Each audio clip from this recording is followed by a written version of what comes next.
Good evening, I'm Amna Nawaz. And I'm Jeff Bennett. On the NewsHour tonight, the Justice Department and the U.S. attorney leading the case against former FBI Director James Comey face heightened scrutiny for their handling of the indictment. President Trump fosters public and private investment between the U.S. and Saudi Arabia, including a rare earths deal to counter China. And state bans on abortion pills give rise to underground networks. Because I have daughters, because I have friends, because I have loved ones that I want to see safe, and I know I cannot wait on a system that does not and has not cared for us.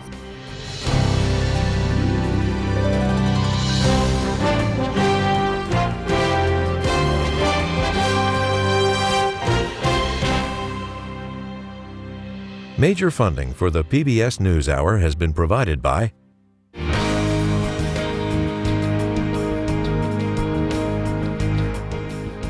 the Judy and Peter Bloom Kovler Foundation, upholding freedom by strengthening democracies at home and abroad. The Ford Foundation, working with visionaries on the front lines of social change worldwide. Friends of the NewsHour, including Nell, Martha, and Mary Minow, in honor of the life and legacy of their parents, Newton and Josephine Baskin Minow, and Julie and Robin Powell, through Fidelity Charitable. In 1995, two friends set out to make wireless coverage accessible to all. With no long-term contracts, nationwide coverage, and 100% US-based customer support. Consumer Cellular. Freedom calls. I absolutely love my job because I love the people I work with. Everyone is trying to connect on a personal level. We look out for one another. We love to see our teammates thrive. You don't have to change how you walk. You don't have to change how you talk. We can bring our authentic selves to work and do our best stuff. That's joy.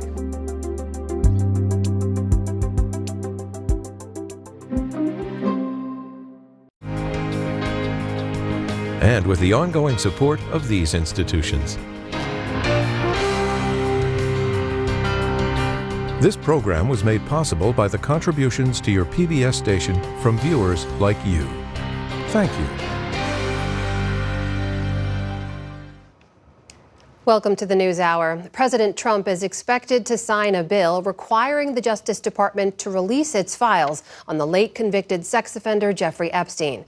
The Senate forwarded the measure to the White House today, only days after Mr. Trump withdrew his opposition. Attorney General Pam Bondi today sidestepped questions about releasing the documents, saying only that she would follow the law. We will continue to follow the law with maximum transparency while protecting victims. In more fallout related to the Epstein case, former Treasury Secretary Larry Summers resigned from the board of directors at OpenAI, days after Congress released documents that showed Summers shared a close relationship with Epstein. The DOJ, meantime, is facing more scrutiny over the handling of its case against former FBI Director James Comey. I spoke earlier about both developments with Josh Gerstein, senior legal affairs reporter for Politico. Josh Gerstein, welcome back to the NewsHour. Good to be with you. So to refresh memories, James Comey is accused of lying during a 2020 congressional hearing about whether he authorized leaks to the press. He has pleaded not guilty. But today, Lindsay Halligan, President Trump's handpicked U.S. attorney, admitted the full grand jury didn't see the final indictment handed up against James Comey. Tell us more about that. Right. Well, this was something of a surprise turn during the hearing. We expected it to focus primarily on whether this was a vindictive, selective prosecution case against Comey brought at President Trump's insistence. But at a certain point, it turned sharply. And the judge became very focused on this issue of whether the final indictment of Comey, which was a 2-count indictment instead of the 3 counts that Halligan originally proposed, ever went before the full grand jury. It sounds like it was sort of modified after the grand jury voted on the first indictment and then prepared in Halligan's office and taken directly to the judge by the foreperson of the grand jury without that paper ever traveling into the grand jury room. Has something like that ever happened before? There have sometimes been cases where prosecutors modify an indictment or retype an indictment after it is handed up. It's not a common thing. Sometimes the judge will request a permission to make sort of clerical or technical adjustments to the indictment, but there's no indication that that happened here. And the signals seem to be that this might be the result of inexperience on Halligan's part, since she's never prosecuted a case before. And frankly, because the prospect of a federal grand jury turning down even part of an indictment is a very, very rare event. Is this enough to get the Comey case dismissed? So the judge didn't really say that, although he did ask 3 or 4 times about this, saying it was important to him to be sort of crystal clear on whether that final indictment paper had gone before the full grand jury. So he seemed to be heading in that direction. He told both sides he wanted them to file legal briefs on this issue or addressing this question over the course of this week. And it sounds like he may well consider throwing the case out on that basis, even though this is not a motion that the defense has formally put in front of him, at least not yet. Let's shift our focus now to the Epstein files. The measure that Congress passed, as you know, requires the Justice Department to release the additional files, all the files, within 30 days. Are we expecting the DOJ to comply with that?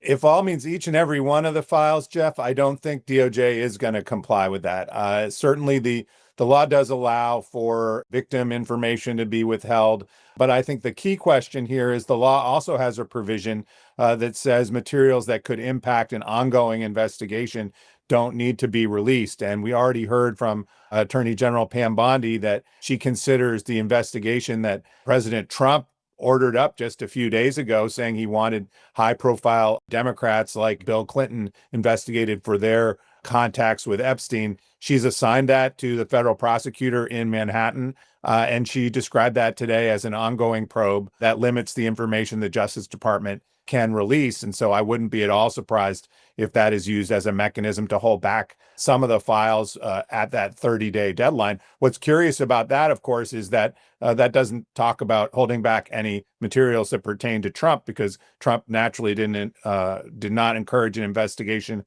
of himself. And so it would be a strange result here if any Trump-related information in the files becomes public and those about his perceived Democratic enemies stays under wraps. And we should say there's no evidence of criminal wrongdoing by Clinton or Trump in connection to their previous ties to Jeffrey Epstein. Stepping back, though, what do the Comey case and the fight over these Epstein files tell us about how the Justice Department is operating under this administration? Well, it tells us just how heavily the president's role here in the Justice Department is being felt and being carried out. I mean, in both cases, we see the president's instructions being treated as essentially marching orders for prosecutors. In court today, the prosecutor is defending the Comey case, tried to suggest that it was not brought at the president's instruction, but it was quite clear in the message that the president sent just a couple of days before the actual indictment that he wanted to see Comey charged. And so it's sort of a cloud that's hanging over almost everything the Justice Department does in high-profile cases now, whether this is something that they've just decided on their own to pursue or whether they're carrying out the president's orders. And if the latter is the case, certainly judges and magistrates across the country are going to take a much stricter view of these cases, and I think probably have jaundiced eye as to whether they should go forward. Josh Gerstein, Senior Legal Affairs Reporter for Politico. Josh, our thanks to you as always. Thank you.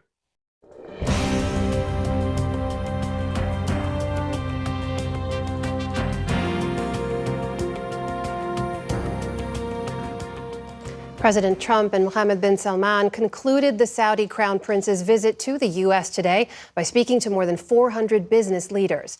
Beyond a defense agreement and talk of the kingdom's human rights record, the visit focused on joint U.S.-Saudi ventures, including extracting Saudi minerals critical to everything from fighter jets to cell phones, and helping Saudi Arabia build a civilian nuclear program. Nick Schifrin is here to discuss that now. So, Nick, let's begin with that deal over rare earth minerals. Why is that so important? You just said it, Amna. These rare earth minerals and magnets that are produced by them go into everything from electric vehicles to the world's most advanced fighter jet, the F-35. And Saudi Arabia says that it has the 4th most valuable deposit of rare earths in the world. But right now, China has a near monopoly on what are known as heavy rare earths. They do 90% of the processing, and China produces 93% of all those earth magnets that are required for high-end manufacturing. So the U.S. and Saudi Arabia have agreed that an American company, MP Materials, whose biggest shareholder right now is the U.S. government, in fact, will own just about half of a rare earth refinery in Saudi Arabia. The U.S. and Saudi will mine and process the rare earths, and then that will go to the U.S., Saudi, and its allies in order to produce those magnets. In the long run, the idea here is to reduce Western reliance on China, because we saw China withhold some of those rare earth magnets in the conversations with President Trump this year. It also taps into something that Saudi officials say, that they are looking for the next big oil giant like Aramco, and that it might be there in rare earths. So take a listen to Gracelyn Bhaskaran of the Center for Strategic and International Studies. Saudi Arabia is absolutely emerging as one of the biggest mineral superpowers. What we see here is actually one of the biggest heavy rare earth deposits in the world. And given that Saudi did have Aramco, it has a lot of the infrastructure needed to become a minerals production and processing superpower. And again, remember that the U.S.-Saudi relationship was built on natural resources. It was the oil for security agreement. So what we see of that is just the next era of that, going from oil to mineral. Of course, the Trump administration has focused on rare earth minerals well beyond Saudi Arabia. It's made deals with Japan and Australia. There's a huge push to compete with China. But Amna, one study says that even though the West is trying to make these strides on rare earth minerals, the West will still rely on China for 90% of heavy rare earths past 2030. 90%. Meanwhile, there's another agreement on nuclear power technology. What has the U.S. agreed to there? So the Secretary of Energy, Chris Wright, announced this today. He had a signing ceremony with his counterpart and said the two countries had completed negotiations on civil nuclear cooperation. And on Fox News, Wright described this deal exclusively as helping Saudi Arabia diversify its energy products, its energy sources by building a nuclear power plant. This is just for civil nuclear construction of a power plant, American technology, American companies, to build a very large nuclear power plant in Saudi Arabia. It's not about enrichment. It's not about anything related to weapons. It's just about generating electricity, secure, reliable, affordable electricity.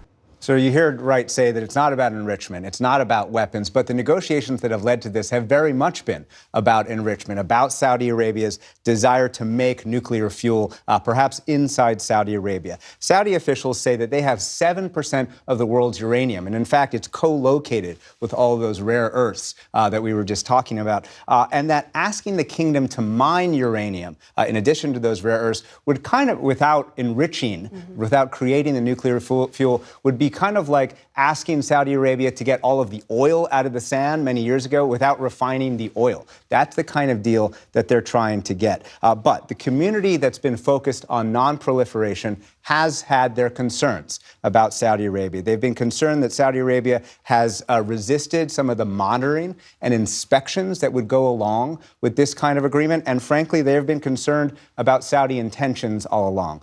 So take a listen to Henry Sikorsky with the Non-Proliferation Policy Education Center. They want a bomb option. I think they've been very clear privately to various contractors that I've been in contact over the years that that's the bottom line. I think that's the reason they've been insistent about getting enrichment when it doesn't make economic or practical sense. Saudi officials insist they are not after a bomb and actually trust a U.S. nuclear umbrella. They don't want their own nuclear weapon. Nonetheless, Energy Secretary Wright said that today's deal has what he called, quote, bilateral safeguard agreements. He hasn't spelled that out. One solution here, Amna, that I'm told is that American companies could do the enrichment inside the United States, and Saudi Arabia thinks that might be more economically viable than doing the enrichment in Saudi Arabia. Meanwhile, interestingly, we heard President Trump say that the Crown Prince had actually pushed him on the issue of Sudan during this visit. What do we know about what was behind that Crown Prince's message? Sudan has been riven by horrific violence for many years, but there's been an explosion of violence, especially just in the last few weeks. Here is some of it. We're blurring it. It's so horrific. The Paramilitary Rapid Support Forces, or RSF, has been committing what the U.S. has labeled as genocide against non-Arabs in El Fasher, in North Darfur. Thousands, perhaps perhaps tens of thousands are feared dead. Beyond the humanitarian issues, Saudi Arabia has been very concerned that Sudan could spread, that instability in Sudan could invite terrorism into the region. And MBS pushed President Trump to confront this crisis, as Trump himself said today. His Majesty would like me to do something very powerful having to do with Sudan. It was not on my my charts to be involved in that. I thought it was just something that was crazy and out of control. But I just see how important that is to you and to a lot of your friends in the room. Sudan, and we're going to start working in Sudan. Saudi Arabia wants to see President Trump impose secondary sanctions on the United Arab Emirates, one of the RSF's most important external factors, and the RSF itself be labeled a foreign terrorist organization. All right. Nick Schifrin, thanks as always. Thank you.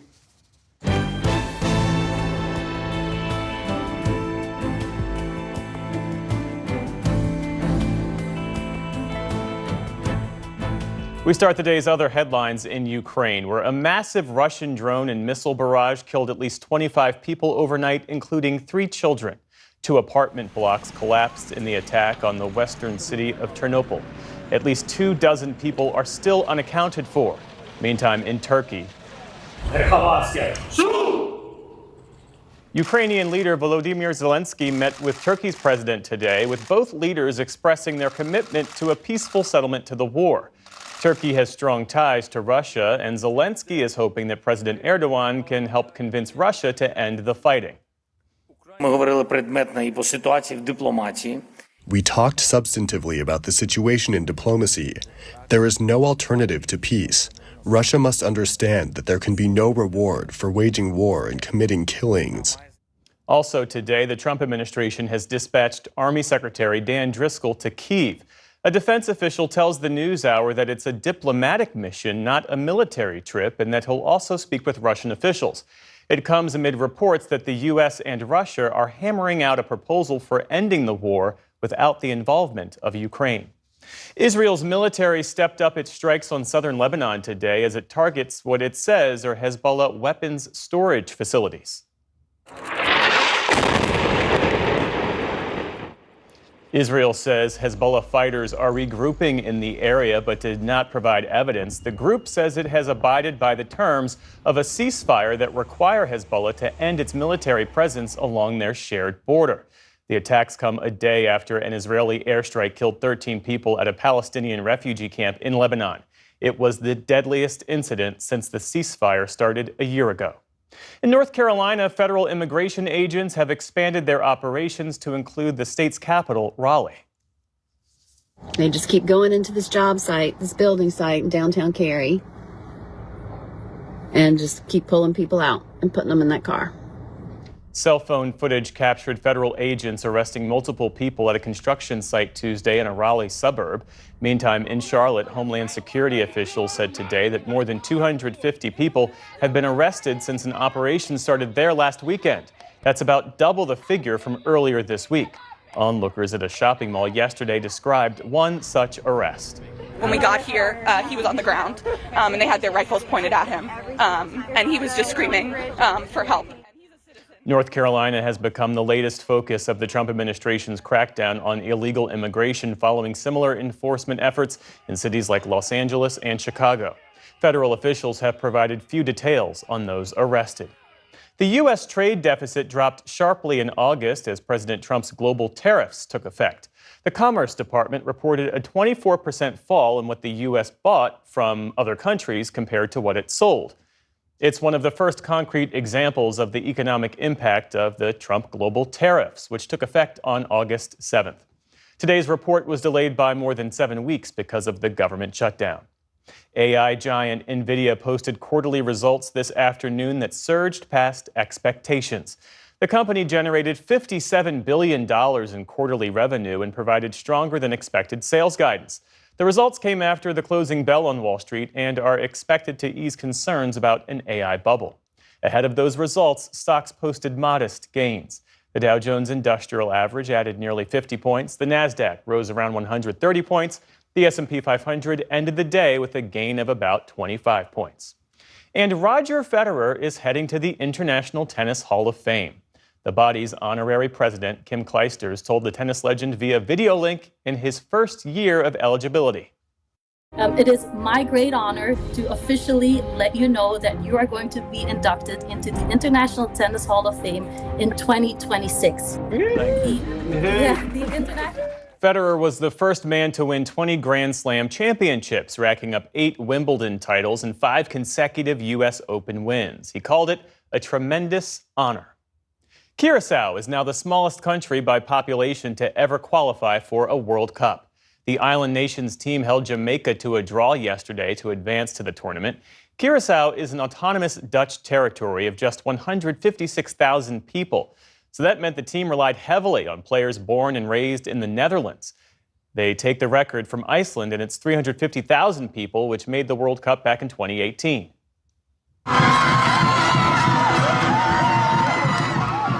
Fans celebrated the achievement in Curaçao's capital last night, saying their time had come. I think we deserve this, and then we are now going directly to the World Cup with our players.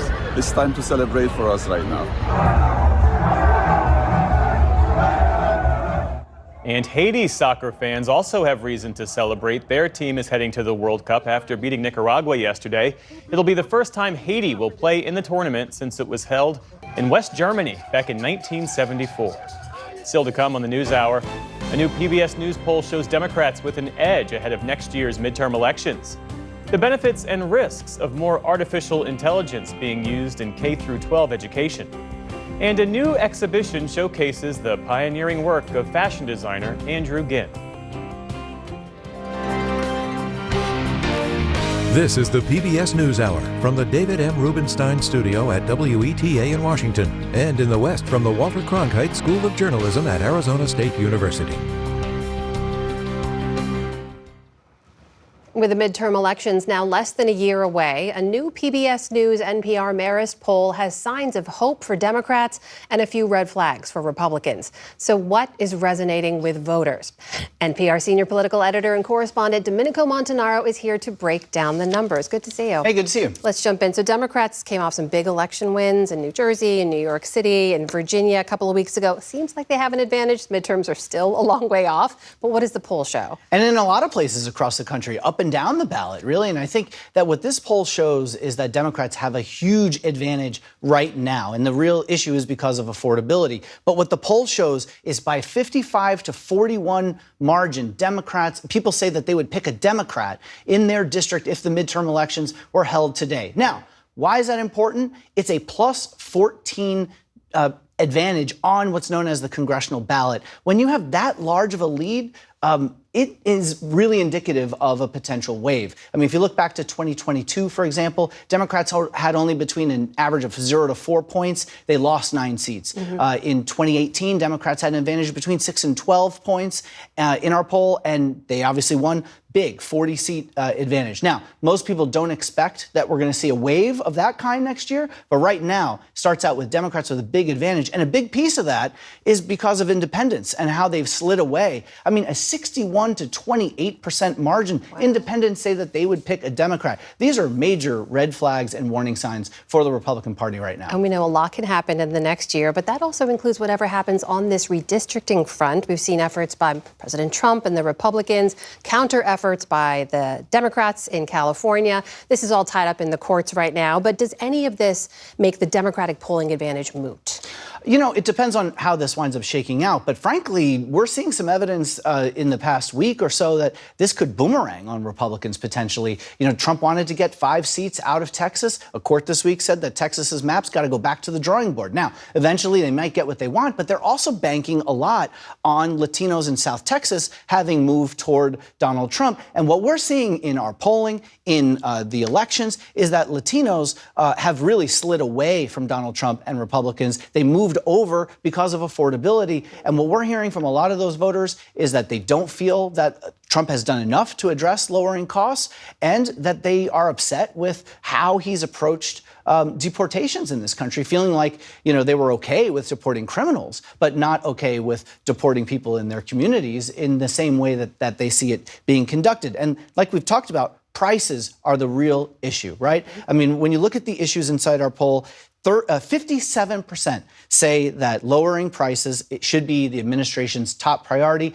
Nothing else comes close. You can see there, immigration, 16% in second, and even a plurality of Republicans there say that lowering prices should be Trump's top priority. Meanwhile, if you look at the Republican Party, we have seen some rifts. We've been covering Marjorie Taylor Greene's break with the president, him calling her a traitor. But how are Americans looking at the president's performance right now? Yeah, I think that this is a huge reason why maybe there's an opening for other Republicans to show some independence. I think they're going to be watching what happens with Marjorie Taylor Greene to see if she suffers any political consequences, as Trump says that she will. If she doesn't, I wonder what that's going to mean as Trump continues to look further and further like a lame duck and is on the wrong side of these issues.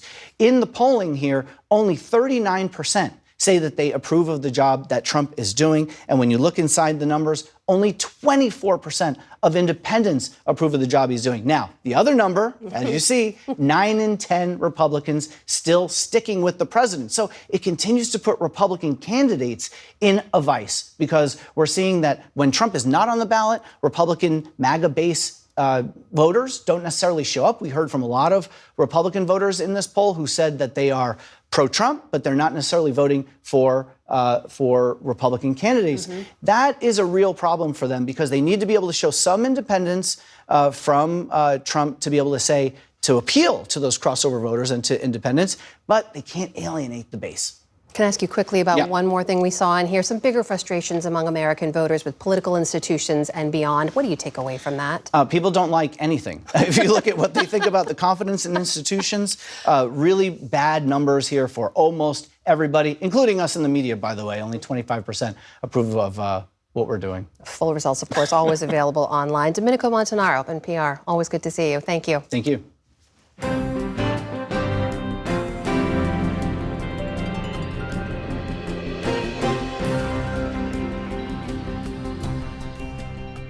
Today, medication abortions account for more than 60% of all abortions in the U.S., up from a quarter a decade ago. But in the aftermath of the reversal of Roe v. Wade, abortion pills are now banned in at least 14 states. Special correspondent Sarah Varney reports on the resulting rise of underground networks operating outside the legal system to help people access abortion medication. And a note, some of the people featured in this story agreed to speak with the NewsHour under the condition that we conceal their identities to minimize the legal and personal risks they face. It's graduation day on the west side of Chicago. Gathered with family and friends, these women are celebrating their new lives as doulas. Soon, they'll spread out across the country to support people through pregnancy and childbirth. Welcome home, doulas.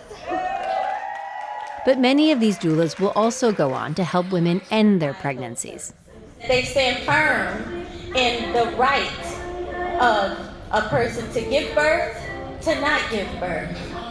Their teacher, who goes by Ashaba to protect her identity, is part of an underground network. She helps people in states where abortion is illegal get access to abortion medication. I would just be like, hey, do you want to learn about abortion care? To women in the South. Yeah, my neighbors, my friends, and they were like, yep, they're crazy enough just like me. Ashaba says this word-of-mouth network stretches south from Illinois to Tennessee, Mississippi, and Louisiana. I will put any of the information that they need or medicines that they need in here. Equipped with pills and herbal remedies, Ashaba drives once a month through the South, delivering abortion supplies to fellow doulas who give them to women in need. Since the overturning of Roe v. Wade in 2022, demand has skyrocketed. I just get up early in the morning and I drive straight through. Ashaba says the network is helping women control their own bodies in a country that has not always allowed for that. Abortion is a decision between a woman and herself, right? When we go into the doctors, especially as Black women, Indigenous women, we're not often heard. But anti-abortion activists argue that women can't safely manage an abortion at home without a doctor. We couldn't have anticipated kind of the volume of orders, over 19,000 orders of abortion pills coming from Texas. This year, Texas lawmakers took new steps to shut down the flow of abortion pills into and around the state. This is a little bit more than just going to another state to buy a substance that is illegal here in Texas, right? Texas has a state interest in protecting its citizens from the violence of abortion, both the mother and the child. President of Texas Right to Life, John Seagoe, helped push for the law that will soon allow private citizens to sue anyone who distributes abortion pills to Texas residents. I mean, this is, getting pills in 2 little bags without medical instructions, without any oversight from a medical professional, without any accountability for follow-up care or making sure that the drugs didn't have any adverse reactions to the patient. It is too dangerous for women and their children for us to just kind of accept as the new norm. I think it's been misguided that we are doing it with coat hangers or some other mechanism that is harmful to people. By all the mechanisms that we use, it has been safe. We haven't lost anybody yet. Abortion pills are used widely across the globe. In the U.S., 6 out of 10 women end a pregnancy using the medication. And decades of research show the risk of major complications from taking abortion pills is 0.4%, safer than commonly used drugs like penicillin, Tylenol, or Viagra. Still, in the states where these underground networks operate, what they are doing is against the law. What's your understanding of the risk you're taking? I understand that I can go to jail. I understand that everything that I've worked for can be taken away. And why? Why are you willing to make that bet? Because I have daughters, because I have friends, because I have loved ones that I want to see safe, and I know I cannot wait on a system that does not and has not cared for us. Senator Presley. Last year, lawmakers in Louisiana reclassified mifepristone and misoprostol as controlled substances. Having these drugs without a valid prescription now carries a prison sentence up to 10 years in the state. But the way the networks are set up has made it difficult for law enforcement to disrupt them, says Elisa Wells. They are operating outside of, the formal regulatory system. And so while they may be targeted, it's harder, we think, to shut them down. Wells is the co-founder of PlanCpills.org. The nonprofit provides information and education for accessing abortion pills at home. The community networks are a really unique form of access to abortion right now in the U.S., and it's a model that has been taken from other countries. She says the underground networks were inspired by similar efforts in Mexico and Poland and are carrying on the legacy of groups like the Jane Collective, which helped women end their pregnancies when abortion was illegal in most parts of the U.S. I think it goes way back, even before the Janes, to the whole history of midwifery and how women have taken care of each other and how women who were enslaved helped each other, using the cotton root itself, ironically, to help each other not be pregnant, often with the offspring of their oppressors. In another corner of the South, a group of healthcare workers has launched their own network. Even before the federal right to abortion was struck down, people around here had to drive 2 to 3 hours to reach an abortion clinic. Being able to get an abortion by mail that you can do in your home is a real moment for poor folks. It kind of puts the power in their hands. M and E, who use initials to remain anonymous, started this network together. They mail pills within their home state, and to avoid detection, they send the medication without packaging in a plain envelope. I think people are concerned that what they're receiving is more often concerned whether it's real than whether it's dangerous. That's how much risk these people are already in with a pregnancy that they don't want. M and E say they know the risk they and the people they're helping are taking, but so far there have been no known arrests in their state. They're confident in how they've built the network. They use encrypted messaging apps, get abortion pills from trusted sources. And we sort of have this motto that we're going to move at the speed of trust. Mm-hmm. How are you kind of staying ahead of the shifting legal framework at the national level? We, I think, just make it a practice to be ready to pivot. Mm-hmm. If you're trying to stand up straight with your knees locked on a surfboard, you're going to fall off. But if you're loose and you're ready for the wave, then you have a better chance of staying on the board. There are about 5 members in the group, but they can serve up to 100 people a month. We asked M to read some of the messages women wrote to her. I'm needing help with an unplanned pregnancy because I'm financially and emotionally unable to give them what they deserve. Please consider this is the first time I've ever asked for help with a situation of this caliber. This one says, hello, I was given this email from a friend because I was needing some help with abortion pills and I can't afford literally anything right now. Thank you in advance, even if it's just for your time. E says they've built the network to make sure they can help women for years to come.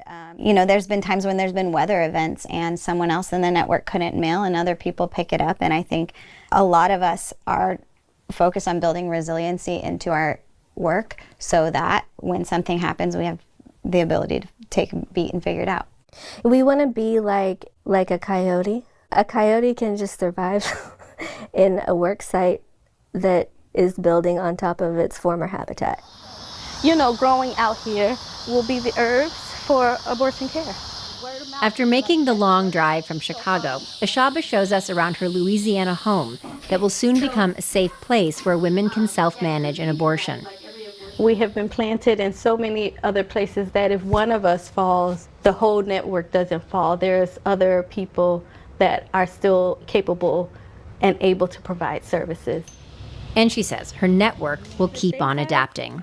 For PBS NewsHour, I'm Sarah Varney in Louisiana.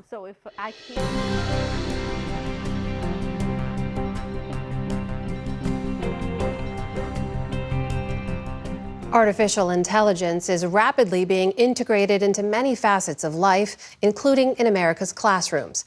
As more school districts integrate AI into learning, Stephanie Tsai looks at its growing impact in K-12 education and the warning signs around its use.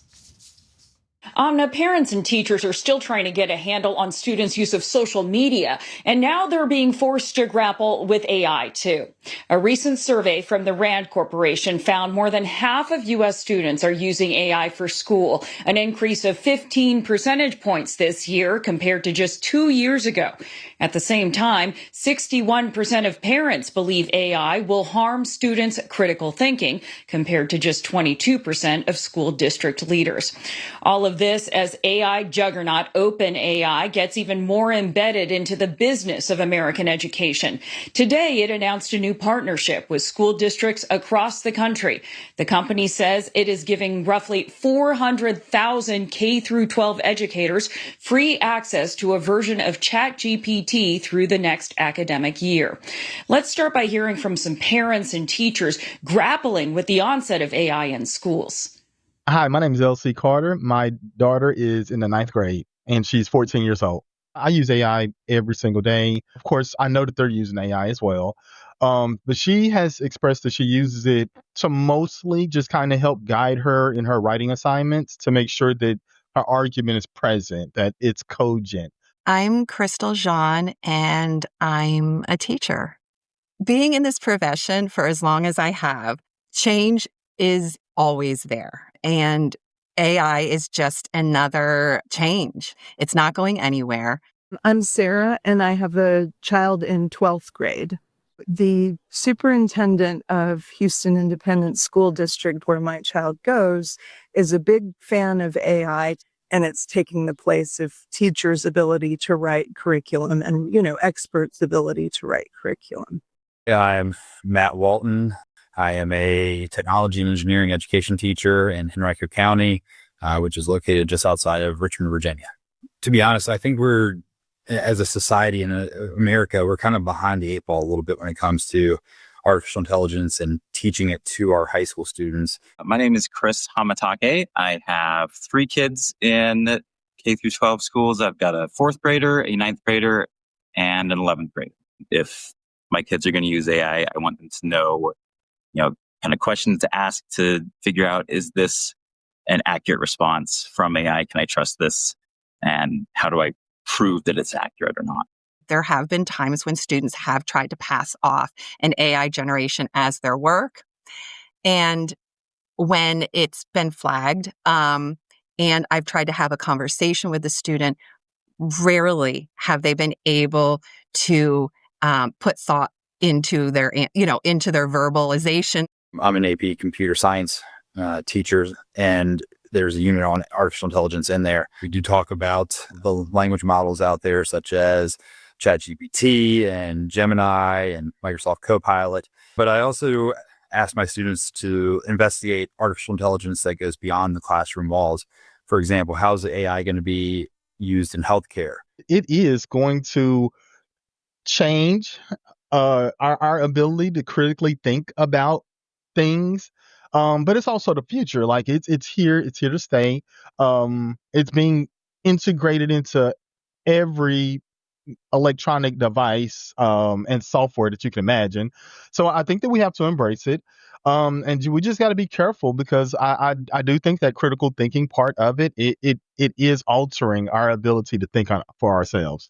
Who's Reading is a reading log platform that I've been dabbling with and having the students use, and the writing prompts are like AI generated, where you can keep track of the minutes that you read, and so it's very personalized. And then you can lower the reading level. You can put the grade level of the student if they're 7th grade, but their reading level is, say, 3rd grade. I've heard a lot of people say, oh, it's an aid to students, it helps them. But, if you're using AI to help you organize your paper, or to help you come up with ideas, or to help you strategize for your paper, you're not learning how to do that yourself. I don't necessarily have a problem with that being introduced into the classroom setting, as long as teachers are able to take the role of the supervisor, the fact checker with it. And that's can be hard, because we ask a lot of our teachers anyway. And I don't know if they have the bandwidth for that. I'm joined now by Justin Reich, the director of the Teaching Systems Lab at MIT. He's also the author of Failure to Disrupt: Why Technology Alone Can't Transform Education. Justin, thanks so much for joining us. You heard the anxiety, the opportunities, the uncertainty associated with this technology. Your research has really been focusing on this, in particular with K through 12 education. How prevalent is this technology right now in schools, and what are the disruptions we're seeing from it, for better or worse at this point? Well, as you said at the top of your piece, I was co-author on that RAND paper, which showed that about half of teachers and about half of students most recently reported using AI, and that number continues to grow. It's much higher in secondary school, middle and high school than it is in elementary school. The enormous concern that educators have is that when students are using AI to do their work, they're not thinking, they're not struggling, and they're not learning. Some of that looks like cheating. Some of that is a very sort of classic case of a student taking work from somewhere else and representing it as their own. But in other cases, it's more subtle problems where students are using machines to produce work, and they're not doing the thinking and struggle that they need to do, as many of your guests articulated, in order to be able to learn. Teachers and students are also excited about the fact that these tools are for sure going to empower human beings to do all kinds of new things. And so we want to find ways of navigating the opportunities they present, also with some real immediate concerns that teachers in particular, I think, feel quite earnestly. Now, and you have OpenAI now freely giving it to thousands of teachers, saying ChatGPT will enable teachers to be better at their jobs. We spoke to the superintendent, Justin, of a large, diverse school district in Virginia who is part of this new initiative. Here's what she said. It's a very diverse system with diverse needs. What that means is heavier demand placed on our teachers, because our educators are the ones that have to differentiate lessons, look at data across multiple content areas for multiple students. And that can be a heavy tax on time. So when I think about what's possible with OpenAI, with ChatGPT for teachers, it really can go a long way in helping supplement what our teachers are doing in the classroom every day, removing some of the barriers of time and the burden of time for teachers to do some of the manual, more administrative things that actually ChatGPT for teachers could do for them. Justin, that all sounds pretty great. I mean, you're a former high school teacher yourself. How do you see that balance between the promise that AI will supplement what teachers do, increase their bandwidth, versus replace what they do, and maybe even suck up more of their bandwidth? There were technologists in the middle of the 20th century that made a very similar argument when they invented a machine called the Scantron machine, which was the first machine that was able to automatically score multiple choice items. And they made a very similar kind of argument that this is going to save teachers tons of time, that there's going to be all kinds of new assessment possibilities. Teachers are going to be able to focus on the most important things. And I think most teachers looking back on the Scantron machine would not say, wow, multiple choice items have saved us so much time. So sometimes when we aim for efficiency, we don't necessarily get efficiency. We actually get a system that is targeted at something different. So I think we should be very cautious about that risk. There are more contemporary examples too. Probably the most important thing is if we are saving teachers time, that only matters if the learning afterwards is actually better. So if teachers are using ChatGPT to make new materials, but those new materials don't help students learn as well as the materials that teachers were creating, then if we're saving time at the cost of learning, that's not an advantage. I want to follow up. Prince William County, where that superintendent we interviewed is from, is one of those schools districts that has a high number of disadvantaged students and English as a second language learners. That brings up one of the chronic problems that AI presumably might solve, which is how to make sure students aren't left behind. How do you see generative AI's potential for helping or harming equity in American education? So again, the argument that new technologies will disproportionately benefit students furthest from opportunity is now over a century old. When radio was first introduced, it was argued that with radio, the underprivileged school would become the privileged one, that elite lectures could be broadcast into the homes of lower income students. And radio did not bring equality. Personal computers did not bring equality. The web didn't bring equality. New technologies typically disproportionately benefit the affluent. They benefit people with the financial, social, and technical capital to take advantage of new innovations. So it is certainly admirable to try to use these new technologies to close equity gaps, but over and over again, what we see with many generations of new technologies in education systems is that they really more accelerate opportunities for the affluent than they create opportunities for low-income students. What makes more equitable educational environments are social movements that provide more resources to families, to students, to teachers, to schools, so that they can do a better job and have more resources to educate young people furthest from opportunity. Finally, Justin, how much are educators handing over to tech companies when they adopt these technologies? And what kind of policies should be put in place as ed tech gains such wide purchase in the American education landscape? Well, I think school district leaders should constantly remember that for organizations like OpenAI, giving away ChatGPT is a customer acquisition strategy. These companies are trying to build brand affinity and make students customers for life. And our public school systems should be very careful about how we invite any kind of company into what we take as a public good and as a good that students can't refuse. I think there are some districts that are exploring questions like, should students and families be able to refuse? Be able to say, actually, I don't want my students introduced to those tools, and how would they logistically work with that, and how would that work? Probably the other thing that school districts really need to keep in mind is that this free technology they're getting is venture capital subsidized technology. This is like the Uber rides you used to get for $8 across town.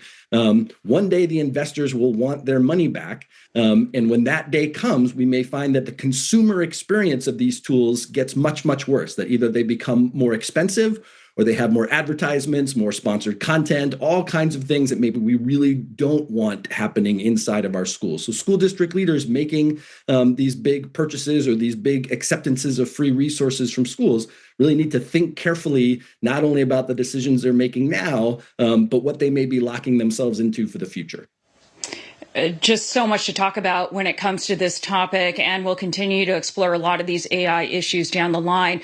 For now, we'll have to leave it there. Justin Reich, director of the Teaching Systems Lab at MIT, thank you for joining us. It's been a great pleasure. And we'll continue our look at AI's role in education next week with a report on its use and regulation at the college level. That's part of our special series, Rethinking College, next Tuesday.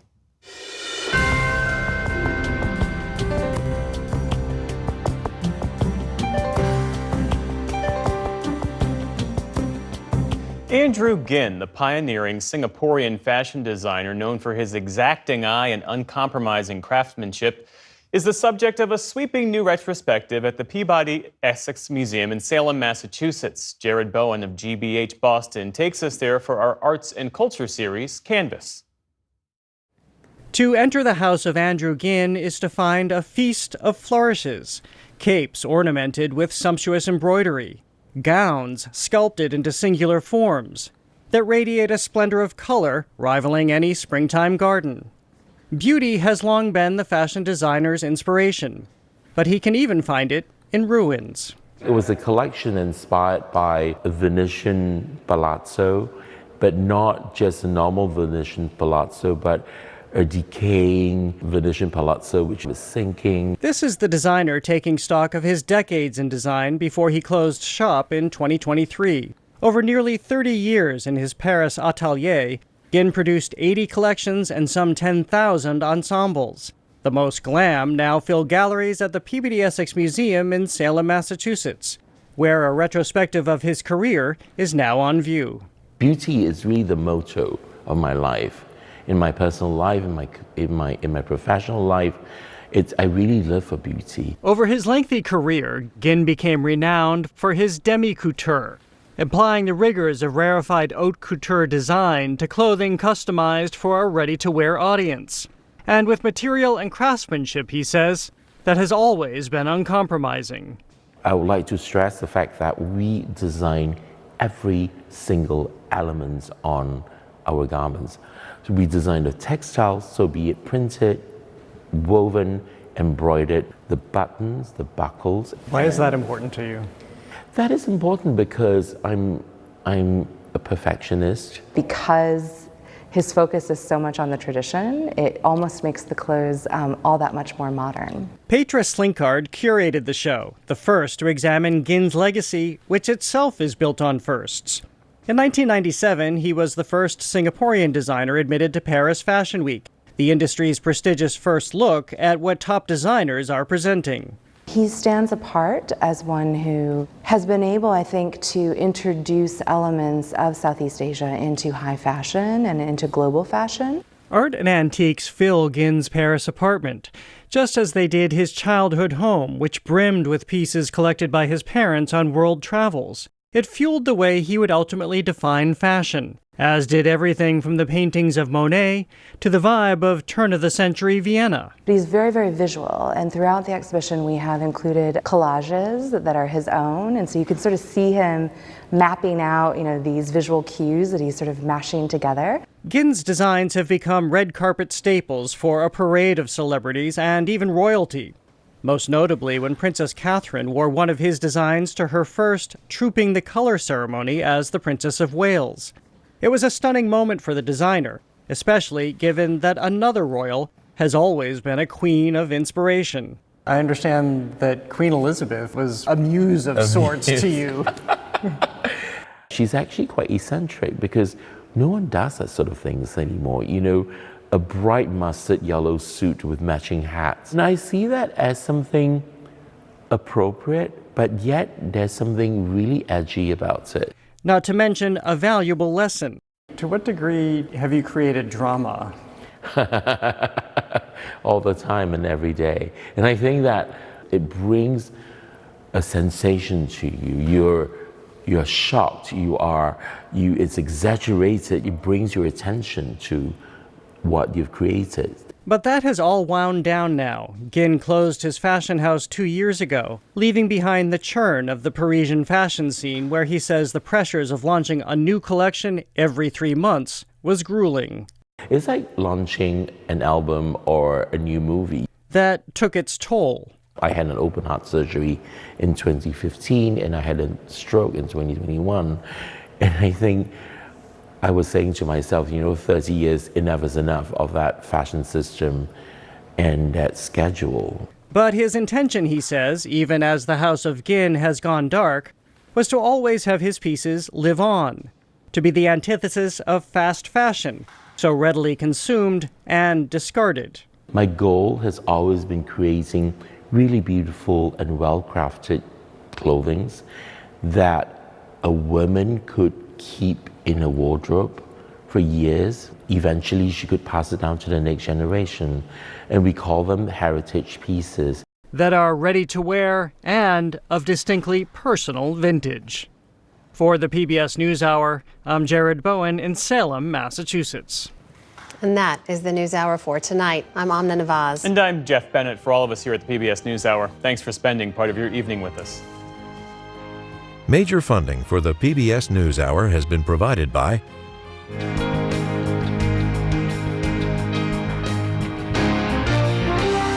friends of the NewsHour, including Jim and Nancy Bildner, and the Robert and Virginia Schiller Foundation.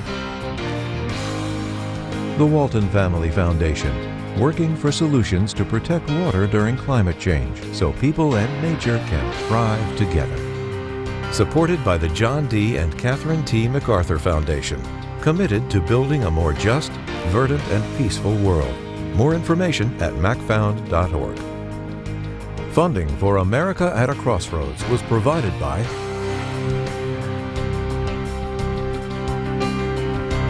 and with the ongoing support of these individuals and institutions.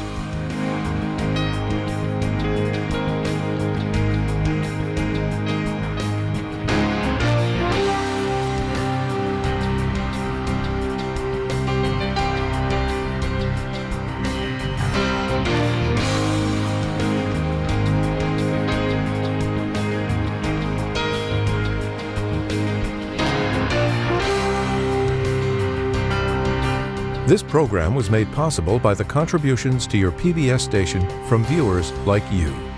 Thank you.